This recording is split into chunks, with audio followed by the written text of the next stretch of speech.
n'a jamais été aussi facile de rencontrer quelqu'un. Des millions de profils dans ta poche, des algorithmes conçus pour te connecter, des applications entières dédiées à trouver l'amour. Et pourtant, les études sur la solitude n'ont jamais été aussi alarmantes. Les thérapies de couple n'ont jamais été aussi saturées. Et le sentiment d'être profondément incompris par l'autre, profondément seul même en relation, n'a jamais été aussi répandu. Quelque chose ne va pas. Pas avec toi, pas avec les autres, avec la façon dont nous comprenons ce que nous cherchons vraiment. Parce que la plupart d'entre nous ne cherchent pas l'amour. Nous cherchons à ne plus avoir mal. Et c'est précisément là que tout commence à déraper. Aujourd'hui, on va parler d'amour, mais pas comme les magazines en parlent, pas comme les films te l'ont montré. On va regarder ce que le taoïsme a compris sur l'amour, que 2 millénaires de culture romantique occidentale ont presque entièrement effacé. Et ce que tu vas entendre va peut-être changer la façon dont tu vis tes relations, pour toujours. Avant de continuer, je t'invite à t'abonner à la chaîne pour rejoindre notre communauté. Laisse un like et un commentaire pour aider d'autres à découvrir ce contenu. Ce que tu appelles amour est peut-être du manque.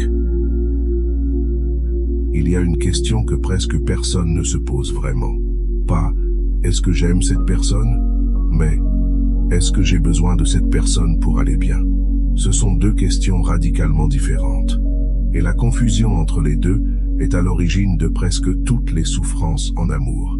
Dans les années 1970, une chercheuse en psychologie du nom de Dorothy Tennov a identifié un état qu'elle a appelé la limérance. La limérance, c'est cet état d'obsession romantique intense, où une personne occupe toutes tes pensées, où tu interprètes chaque message, chaque regard, chaque silence, où ton humeur entière dépend de la façon dont elle te traite. La plupart des gens appellent ça tomber amoureux. Mais Tennov faisait une distinction importante. La limérance n'est pas de l'amour. C'est un état de manque activé par la présence de l'autre. Tu ne désires pas cette personne parce qu'elle est extraordinaire. Tu la désires parce que quelque chose en toi a besoin d'être comblé. Et son existence a allumé cette faim-là. Ce n'est pas un jugement. C'est de la biologie d'abord. Et ensuite, c'est une invitation à regarder honnêtement ce que tu cherches vraiment quand tu cherches l'amour. Avant de continuer d'ici, tu as déjà vécu cet état où quelqu'un occupait tellement tes pensées que tu ne pouvais plus distinguer l'amour de l'obsession. Dis-le-moi en commentaire. Tu n'es probablement pas le seul. Mais une question reste en suspens. Si ce manque existe avant même la rencontre, d'où vient-il? Pourquoi certaines personnes tombent dans cet état d'obsession, à la moindre étincelle d'attention, alors que d'autres restent stables, même en plein vertige amoureux? La réponse ne se trouve pas dans la relation elle-même, elle se trouve bien avant, parfois des décennies avant. La science de l'attachement. Dans les années 1950, le psychiatre britannique John Bowlby a développé ce qu'on appelle aujourd'hui la théorie de l'attachement. Son observation de départ était simple. La façon dont un enfant a appris à se lier à ses figures parentales devient le modèle inconscient qu'il utilise toute sa vie pour se lier aux autres. Les chercheurs qui ont suivi son travail ont identifié plusieurs styles d'attachement. Il y a les personnes à l'attachement sécurisant, celles qui sont à l'aise seules, à l'aise proches, capables de faire confiance sans se dissoudre. Il y a les personnes à l'attachement anxieux, celles qui ont besoin de réassurance constante, qui interprètent chaque silence comme un abandon, qui aiment fort mais souvent trop fort, au point d'étouffer ce qu'elles aiment. Et il y a les personnes à l'attachement évitant, celles qui se ferment dès que quelqu'un s'approche trop, qui confondent indépendance et distance, qui partent avant qu'on puisse les quitter. Et voici ce que les études ont montré de façon constante. Les personnes avec un attachement anxieux ne cherchent pas un partenaire. Elles cherchent une preuve qu'elles méritent d'être aimées. Chaque relation devient alors un examen. Chaque comportement de l'autre, une note. Chaque moment d'éloignement, un échec. Ce n'est pas de l'amour. C'est de l'angoisse déguisée en amour. Et le taoïsme l'avait observé bien avant la psychologie moderne. Dans le chapitre 16 du Tao Te Ching, Lao Tzu écrit « Retourner à la racine, c'est trouver le repos. Trouver le repos, c'est revenir à sa propre nature. Avant de chercher l'union avec un autre, il faut trouver l'union avec soi-même. Sinon, ce n'est pas une relation que tu construis. C'est une dépendance que tu habilles en histoire d'amour. Sécurisé, anxieux ou évitant, dans lequel de ces trois profils tu te reconnais le plus? Laisse un commentaire, c'est souvent la première étape pour changer vraiment. Mais connaître son style d'attachement n'est qu'un point de départ. Ça explique pourquoi on souffre. Ça n'explique pas encore comment aimer autrement. Et c'est précisément là que le taoïsme propose quelque chose que la psychologie occidentale n'a formulé que des siècles plus tard. Si, l'amour comme trésor. Il y a dans le Tao Te Ching un passage que très peu de gens connaissent. Au chapitre 67, Laozi révèle ce qu'il considère comme ses trois trésors, les trois forces fondamentales qui permettent à un être humain de vivre pleinement. Le premier trésor, le plus grand des trois, il l'appelle Si, prononcé Tse. Si est souvent traduit par bienveillance ou compassion, mais le mot chinois porte quelque chose de plus vaste. Si, c'est l'amour qui ne demande rien en retour, l'amour qui ne possède pas, l'amour qui ne cherche pas à combler un vide parce qu'il vient d'un endroit déjà plein. Laozi ne place pas le Si en premier trésor par hasard. Il dit quelque chose de radical. L'amour véritable n'est pas une recherche, c'est une capacité. Et comme toute capacité, elle se cultive. Elle ne tombe pas du ciel quand on rencontre la bonne personne. Pense à la différence entre deux façons d'aimer. La première, j'ai besoin de toi pour être heureux. La seconde, je suis heureux et je choisis de partager ça avec toi. La première est de la dépendance. Elle aime pour recevoir. La seconde est du Si. Elle aime pour donner. Et voici le paradoxe que le taoïsme expose clairement. Ceux qui aiment pour recevoir finissent rarement comblés, parce que l'autre ne peut pas remplir ce que seul toi peux remplir. Ceux qui aiment pour donner attirent naturellement, parce qu'ils rayonnent quelque chose de rare, une présence qui ne réclame pas, qui ne mendie pas, qui ne contrôle pas. Mais cette présence-là ne peut pas être jouée. On ne peut pas faire semblant de rayonner Si, parce qu'au moindre effort pour paraître serein, généreux, en paix, ça se sent, et ça sonne faux. Alors la vraie question devient, comment cultiver cette présence sans la fabriquer? Le taoïsme a un mot pour ça aussi. Ziran, l'amour qui se force ne dure pas. Il y a un mot taoïste qui devrait être enseigné dans toutes les relations. Ziran, prononcé Ziran, littéralement, ce qui est ainsi de lui-même, ce qui n'a pas besoin d'être fabriqué, forcé ou maintenu artificiellement, la spontanéité profonde, l'authenticité qui ne se construit pas, qui se révèle. Et en amour, le Ziran est peut-être la chose la plus difficile à pratiquer, parce que dès qu'on désire fortement quelqu'un, on commence à jouer un rôle, on choisit ses mots avec soin, on cache ses doutes, on montre sa meilleure version, celle qui impressionne, pas celle qui est vraie. Et l'autre tombe amoureux de ce personnage. Puis un jour, le masque fatigue. La vraie personne émerge. Et l'autre se sent trahi. Non pas parce que tu as changé, mais parce qu'il n'a jamais vraiment connu qui tu étais. Laozi écrit au chapitre 81, « Les paroles vraies ne sont pas belles. Les belles paroles ne sont pas vraies. Et en amour, cette vérité est redoutable. Les relations construites sur la séduction durent le temps de la séduction. Les relations construites sur la vérité de chaque personne traversent ce que la séduction ne peut pas traverser. La personne qui ose se montrer telle qu'elle est, avec ses contradictions, ses peurs, ses zones d'ombre, est infiniment plus magnétique que celle qui performe la perfection, parce que la perfection est froide, et la vérité, elle, crée la connexion. Et pourtant, même les personnes les plus sincères, les plus authentiques, se retrouvent parfois, encore et encore, dans le même type de relation douloureuse, comme si un schéma invisible se répétait, peu importe la personne en face. Ce n'est pas un hasard, et ce n'est pas non plus une fatalité, mais la vérité est que tu n'attires pas ce que tu veux, tu attires ce que tu es. Il y a une observation que les thérapeutes de couple font constamment. Les schémas se répètent. quelqu'un qui a grandi dans une maison où l'amour était imprévisible, attire souvent des partenaires imprévisibles. Quelqu'un qui ne se sent pas fondamentalement digne d'être aimé, trouve régulièrement des personnes qui confirment cette croyance. Quelqu'un qui n'a jamais appris à s'aimer, finit souvent avec quelqu'un qui ne l'aime pas non plus vraiment. Ce n'est pas de la malchance, ce n'est pas de la fatalité. C'est ce que les psychologues appellent la répétition compulsive, notre tendance inconsciente à recréer ce qui nous est familier, même quand ce qui nous est familier nous fait du mal. Nous ne cherchons pas ce qui est bon pour nous, nous cherchons ce qui nous est connu. Et si ce qui nous est connu, c'est la souffrance, nous la retrouvons partout. Le taoïsme formule ça autrement. Il dit que l'état intérieur crée les conditions extérieures, que ce que tu es rayonne et attire ce qui lui ressemble. Deux personnes qui ont peur de l'abandon se trouvent et s'abandonnent mutuellement en essayant de ne pas l'être. Deux personnes qui ont travaillé sur leur propre intégrité se trouvent aussi et construisent quelque chose de solide, parce que aucune des deux n'a besoin de l'autre pour exister. La question que le taoïsme te pose n'est pas « où est la bonne personne ?» Elle est « qui es-tu quand personne ne regarde ?» Parce que c'est cette personne-là que tu amèneras dans ta prochaine relation. Et ça soulève une autre question. Si tu arrives entier dans une relation pas pour être complété, mais pour partager, qu'est-ce que ça change concrètement dans la dynamique à deux?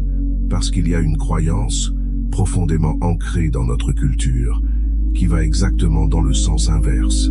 Le yin et le yang de l'amour. On a tous entendu cette expression. Tu es ma moitié. Et elle semble belle. Elle semble romantique. Mais elle cache une idée profondément problématique. Que tu es incomplet sans l'autre. Que l'amour, c'est trouver le morceau qui te manque. Le taoïsme propose quelque chose de radicalement différent. Le symbole du yin et du yang ne représente pas deux moitiés qui se complètent. Il représente deux forces entières et opposées, qui coexistent, s'influencent, se transforment mutuellement, sans jamais se fondre l'une dans l'autre. Le yin ne disparaît pas dans le yang. Le yang ne disparaît pas dans le yin. Chacun garde sa nature. Et c'est précisément cette distinction qui crée le mouvement, la vie, l'énergie. En amour, cela signifie quelque chose de concret. La relation la plus vivante n'est pas celle où deux personnes deviennent une. C'est celle où deux personnes restent distinctes, avec leurs propres pensées, leurs propres désirs, leur propre espace, et choisissent, depuis cet endroit de plénitude, de partager leur vie. Le philosophe Khalil Gibran écrivait « Aimez-vous l'un l'autre, mais ne faites pas de l'amour une chaîne. Qu'il soit plutôt une mer mouvante entre les rivages de vos âmes. Deux rivages distincts, un espace entre eux. Cet espace entre deux personnes n'est pas un problème à combler. C'est ce qui permet à la relation de respirer. La relation qui étouffe n'étouffe pas par manque d'amour. Elle étouffe parce qu'il n'y a plus d'espace pour que deux personnes soient vraiment elles-mêmes. Dans ta relation, ou dans une relation passée, est-ce que tu as déjà senti que l'espace manquait? Qu'on attendait de toi que tu disparaisses un peu pour l'autre? Partage ça en commentaire. C'est plus universel qu'on ne le croit. Et si cet espace a disparu, ce n'est rarement un hasard.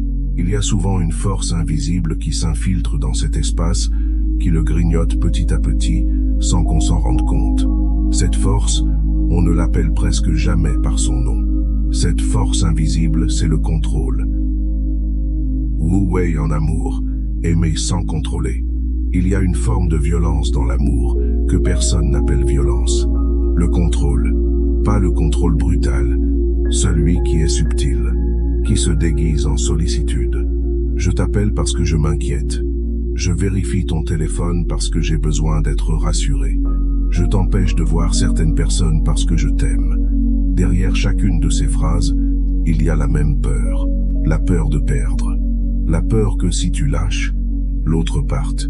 Et donc on serre, on surveille, on impose. Mais plus tu serres la main sur quelque chose de vivant, plus tu l'étouffes.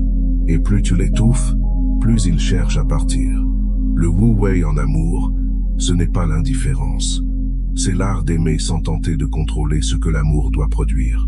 C'est faire confiance, non pas aveuglément, mais depuis un endroit de sécurité intérieure, qui ne dépend pas du comportement de l'autre. Laozi écrit au chapitre 22 du Tao Te Ching: « Concède et tu surmonteras, plie et tu te redresseras. » En amour, céder ne signifie pas capituler. Cela signifie arrêter de lutter contre la nature de l'autre, arrêter d'essayer de le changer, arrêter de choisir pour lui, arrêter de confondre amour et possession. Tu peux profondément aimer quelqu'un et ne pas être la bonne personne pour lui. Tu peux vouloir le meilleur pour quelqu'un et accepter que le meilleur pour lui ne t'inclut peu, être pas. C'est ça, l'amour sans contrôle. C'est ça, le wu-wei dans une relation. Et paradoxalement, c'est précisément cette liberté que tu offres, qui crée les conditions pour que quelqu'un choisisse de rester, pas par obligation, pas par peur, par choix véritable. Mais offrir cette liberté à l'autre sans angoisse, sans besoin de contrôle, ça suppose quelque chose. Ça suppose que tu n'aies pas besoin de cette personne pour te sentir entier. Et ça nous ramène à un seul endroit. Revenir à soi, la seule fondation qui tient. Tout ce qu'on a exploré aujourd'hui mène à une seule et même conclusion. Et cette conclusion peut être la plus difficile à entendre. Tu ne peux pas construire un amour durable sur un sol instable. Et le sol de toute relation, c'est toi, ta relation à toi-même. La façon dont tu te parles quand tu fais une erreur. La façon dont tu te traites quand tu es seul. La façon dont tu habites ta propre vie, en dehors du regard de quelqu'un d'autre. Si tu ne te supportes pas seul, tu demanderas à l'autre de te supporter. Et c'est un poids qu'aucune relation ne peut porter indéfiniment. Les recherches en psychologie de l'attachement sont formelles sur ce point. Les personnes qui ont développé un attachement sécurisant, c'est-à-dire une relation confortable avec elles-mêmes, capable d'être seule sans angoisse, capable de proximité sans fusion, ces personnes ont des relations significativement plus satisfaisantes, plus durables, plus profondes, non pas parce qu'elles ont trouvé de meilleures personnes, mais parce qu'elles sont devenues une meilleure base. Et la bonne nouvelle, parce qu'il y en a une, c'est que le style d'attachement n'est pas une condamnation à vie. Il peut évoluer. Il évolue chaque fois que tu choisis de te regarder avec plus d'honnêteté. Chaque fois que tu travailles ce qui t'appartient. Chaque fois que tu arrêtes d'attendre que quelqu'un d'autre répare ce que toi seul peux réparer. Le Tao Te Ching, chapitre 33, dit: « Celui qui se connaît lui-même est éclairé. Celui qui se maîtrise lui-même est puissant. » Se connaître soi-même, pas dans le sens narcissique du terme, mais avoir ce regard honnête sur ses peurs, ses schémas, ses attentes cachées, les histoires qu'on se raconte sur l'amour. Depuis qu'on est enfant, c'est le seul travail que personne ne peut faire à ta place. Et c'est le seul qui transforme vraiment ta vie amoureuse. Une autre façon d'aimer. Alors peut-être qu'après cette vidéo, tu regardes tes relations avec des yeux légèrement différents. Peut-être que tu reconnais ce vide que tu as cherché à remplir, cette peur que tu as appelée amour, ce contrôle que tu as appelé sollicitude. Et peut-être que tu te demandes, par où est-ce que je commence? La réponse taoïste est toujours la même. Tu commences là où tu es. Maintenant, pas en cherchant la bonne personne, en devenant quelqu'un de plus entier, pas en exigeant plus des autres, en comprenant mieux ce que tu portes toi-même. Le si, cet amour profond dont parle Laozi, n'est pas une émotion qu'on reçoit. C'est une capacité qu'on développe, et elle commence exactement ici, dans la façon dont tu te regardes ce soir, dans la façon dont tu choisis de t'habiter, avant d'habiter la vie de quelqu'un d'autre. Parce que la personne qui apprend à s'aimer vraiment, pas par arrogance, mais par paix, celle-là n'aime plus depuis le manque. Elle aime depuis la plénitude. Et cet amour-là est d'une nature entièrement différente. Il ne réclame pas, il ne possède pas, il ne s'épuise pas, il donne, simplement, naturellement. Et c'est cet amour-là que le Tao appelle si, le premier des trésors. Si cette vidéo vous a parlé, abonnez-vous à Le Chemin du Tao. Dans les prochaines vidéos, on explorera ensemble d'autres enseignements taoïstes capables de transformer profondément notre manière de vivre, de penser et de traverser ce monde moderne sans nous perdre nous-mêmes. Et d'ici là, respirez un peu plus profondément. Relâchez un peu ce que vous essayez de contrôler Et souvenez-vous, parfois, moins forcé est précisément ce qui permet enfin d'avancer.